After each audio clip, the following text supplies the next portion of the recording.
Hi, everybody, and we're here at Main Street Boxing at my Tide, and I'm your host, Kiera Baker, and I'm here with Ray Talib Jr. Ray Talib Jr., and he Yes. goes by Alief. You did your homework. She did her I homework. did my homework, and we're here for Papa the Warrior, and we're just going to be interviewing him, talking about his background, his motivation, his mentality, things of that sort. So, first I want to start off, you had a pretty late start. You started boxing at 25, you're of age of 25. Yes. So what was your motivation, starting out? Why did you choose to go to boxing? Honestly, like, I had been an athlete like my whole life. My mom had put me in basketball when I was like 5, but and I played. Then I went to football from middle school to junior college. I had dropped out of college and I kind of like was getting into trouble. I was like in the streets and stuff, getting into trouble, and boxing, and I had a daughter. Boxing and a daughter, of course, God, but God used boxing and my daughter to help me get back on the right path. So boxing is what I focus on, and it helped me change my life. Okay, I love that. And you're a southpaw, right? And so, how would you describe your approach for the ring? You have a unique style, which you're kind of French. So, just when you go into boxing with these matches, like, how would you describe your preparation and dance or so and that stuff? I guess this is like I train very hard, but it's like really a mental focus. I'm more like a mental guy, bro. And I'm in the ring. My style, I'm a boxer puncher. I like to read my opponent. I like to counter, and I like to kind of CB on you before you gonna drill. You know what I mean? Too. And is it just like an instinct to like make aim like? Yeah, it's like an instinct. Just just being able to read your opponent. I'm good at reading people, so I kind of like get a feel of what they're trying to do before they do it. Okay, and your record is 7-1, yeah. Right? So what was that lost to? I lost to was a guy in Costa Rica. Like I said, I feel like I won the fight, but it was a bad decision in Costa Rica, and it was early on in my career. It was lesson learned. It was really one of the best things that happened to me because at the time I was like undefeated and everybody will beat as like an undefeated mentality. But when I lost, even though I felt like I won, it made me want to even work harder, and it made me want to never had that feeling again. So ever since then, it turned me up. So those are the best cues I see. Yeah, and just speaking on your resume, you had solid wins. Just to name a few against Rick Graham, Nelson Bates. So which victory meant the most out of all those 7? Which one we ought to say meant the most? Well, I'm gonna say 2. One against Rick Graham. The reason why Rick Graham, I actually know him. He's from Detroit. He can actually fight. He can fight real good. The reason why Rick Graham, because when I first started boxing, when I first walked into the gym, Rick Graham was actually a professional already. So I wasn't even an amateur, never had one fight. He was already a professional fighter on Jamil Charlo undercard. So to become pro, you know, mention to fight somebody who had 30 plus fights who was a professional before I was an amateur, and then defeating him, that was like to see that was an amazing test, to see how much ground I covered in a short time. And then I want to say this Adam Evelyn, that was a big fight too, because I was turning the last guy. I got cut by a headbutt and I got dropped, and that was my first fight on television on national TV. So yeah, I got up from the first round and I finished the fight, and I dominated, and I went so up to 2 important victories. Oh, well, that's good. I'm pretty sure even though we got cut, still winning that fight, that gives the confidence. When I was in the corner and they was working on my eye, I was like, man, I used to watch this on TV. Now this happening to me. I was like, it's crazy. It's cool. Okay, so now we're gonna move into your training, right? And your preparation, how you prep for games and matches and things like that. So you train here at Main Street Boxing. We're here at my side. It's in downtown Houston. So if you don't know where it's at, check it out. Check it out. But what's your relationship like with Coach Bobby? Because I know that he's your coach. So yeah, Bobby, talk to me about y'all's relationship. So that's my guy. That's my guy. I didn't originally start with Bobby. I was at a different gym. But a lot of boxing gyms, they have part-time, they go under, you know what I'm saying? So the guy that I was with, he gonna own the gym, and the gym went under. But before that gym went under, Bobby had an older son that was playing. I'm sorry, Bobby had an older son. Oh, baby. In Texas, yeah. Bobby had Alief Ali. Bobby had an older son that was playing basketball for AAU team that one of my friends was the head coach for. And I was starting to make noise as a pro, and one of our mutual friends was telling Bobby you need to check this guy out, Alief Ali. He fight really good. So Bobby followed me on Instagram one day. He followed me for the year. And then one day Regis Prograis, a 2-time world champion that Bobby had, he was getting ready for a guy that fights Southpaw. So Bobby had hit me on Instagram and he invited me over here and he was like, hey, you like a relationship camp, you know, pay sparring or whatever. So this is the first time I'm never making money for sparring and stuff. And I get to train and read his program. Like, man, I used to watch him on TV. So that's how I first met Bobby. And Bobby, no, that's not signed or whatever. Like, no, Bobby, like, read, like, my sparring deep, like, inside of, like, help that, you know, he down to do. So it just so happened, like, a month or two later, our gym went under. I had nowhere to go. And I said, Bobby, I was like, hey, Bob, how much is it at your gym, you know, to train over there? He was like, how much, like, for you? And I was like, yeah. He was like, hey, just come on right now. And I was just like, our relationship just felt that, like, Bobby been great to me, like, inside boxing and outside of boxing. Like, yeah, really good relationship.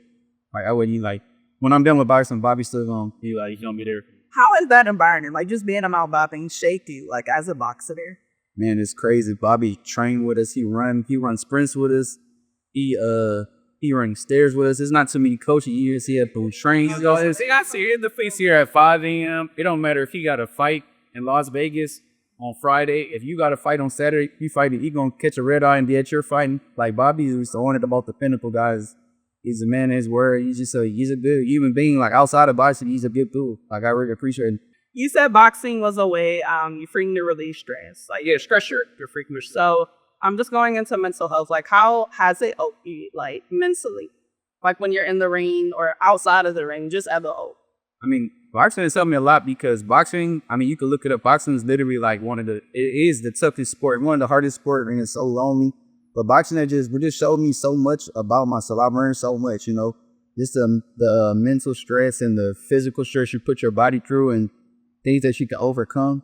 But just showed me so much about myself and it's helped me belong, you know, great part of my journey. Yeah. And how did you evolve it into, like, a serious pursuit, right? And what is your motivation? Well, like I said, I started playing sports at 5. I'm just a natural competitor in anything I do. When I first started boxing, I didn't really know, like, oh, I'm going to be a perfect. Like I said, I started late, but most people started teenagers. Some even young as 8 years old. Most people that I'm fighting, so they've been boxing their own fight. So when I first started boxing, I was sparring. Like, my first day in the gym, I sparred a professional, and then, like, my brother and everybody was just telling me, like, Eddie really good. And then I just stayed with it. I just stuck with it. And then I just fell in love with it. I had been out of sports, you know, for a little bit because the last sport I played was college football, and I just love sports. And then I just started a little with boxing. And I just put my all into it.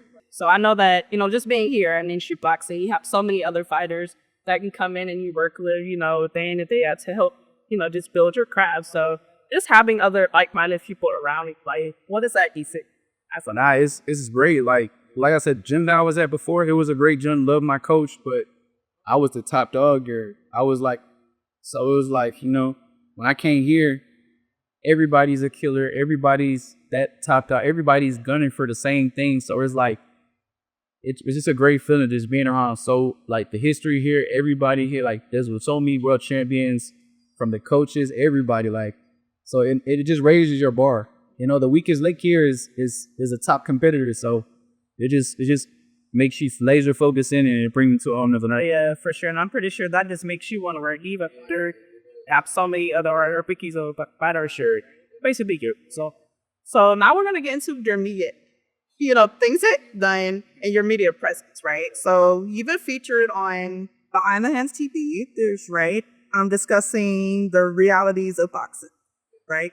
So what do you want your fans to know and upcoming fighters to know about this boxing thing? Like, how real is it?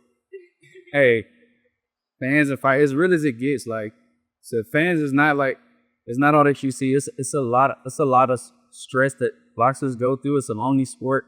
A lot of people, you know, they don't understand, you know, the amount of sacrifice, discipline, and things that you have to give up to be able to compete in the ring, because at the end of the day, it's entertainment, but essentially every time you get in the ring, the risk of your life, because it was very dangerous, you know what I'm saying?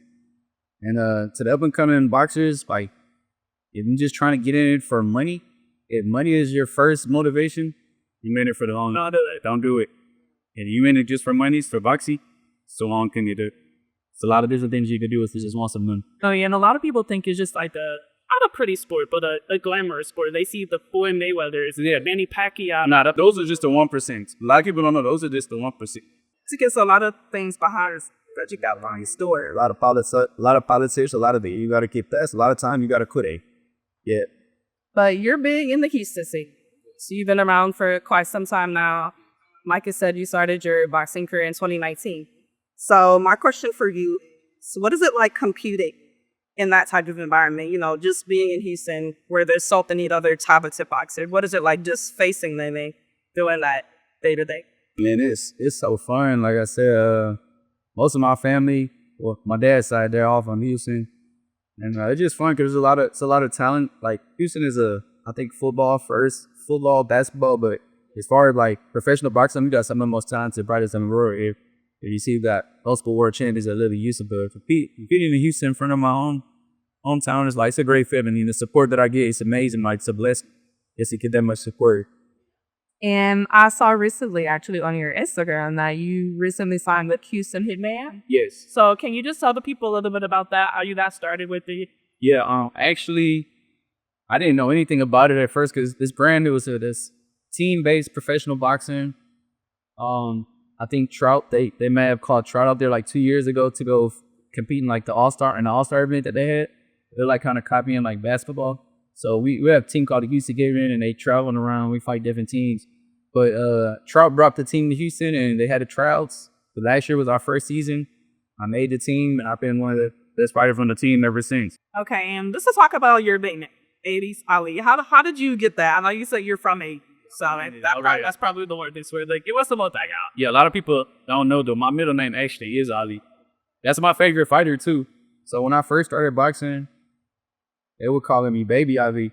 Baby Ali. They was calling me Baby because my middle name Ali, and you know I'm not Big Ali. They was calling me Baby Ali. And then one day I had like my friends from come watch me spar, and I was doing my thing, and one of my homeboys, he was like, "Man, nah, you my Baby Ali, you Aiden father." And I always heard that you got to earn your name, or that somebody got to give it to you. So he gave me that name the day after sparring. I just stuck with it, and because they doing just no, that's tough. It embraces where you're from, and then also it embraces your favorite player, like you said, Bob. So that's Bob Muhammad, your favorite player. Like, what about? I mean, when I grew up, my grandfather's Muzzy, so like he would send me like magazines when I was a kid and stuff. But just in general, when I was growing up watching, I would just see like stuff on Muhammad Ali, and I just liked the way he talked, the way he act, what he stood for, everything he did. You know, I hope there would be another athlete that they'll like him is just as vocal and stand on with the leads as hard as he did. Yeah. Yeah. So what is your day to day was like back in the gym? Like, give us a breakdown for when you first walking into the gym to when you leave. Well, day to day, I start here. I'm here every day at 9 a.m. Well, Monday, Wednesday, Friday, we're here at 9 a.m. Tuesdays and Thursdays, we're at Memorial Track at 9 a.m. Thursdays, we're at Buffalo Bayou Park at 9 a.m. And if we're at the track or the scared, we go straight from there to here. So kind of like from 9 a.m. to 12, I'm here.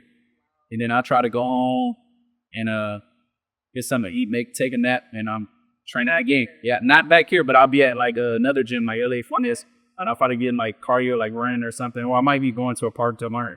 But a lot of times I'm training 2 times a day, sometimes 3 times a day. A day like today, when I leave from here, I'm gonna go home, I'm gonna eat a little bit, I'm gonna go train, I'm gonna go run, and then I gotta go to work tonight.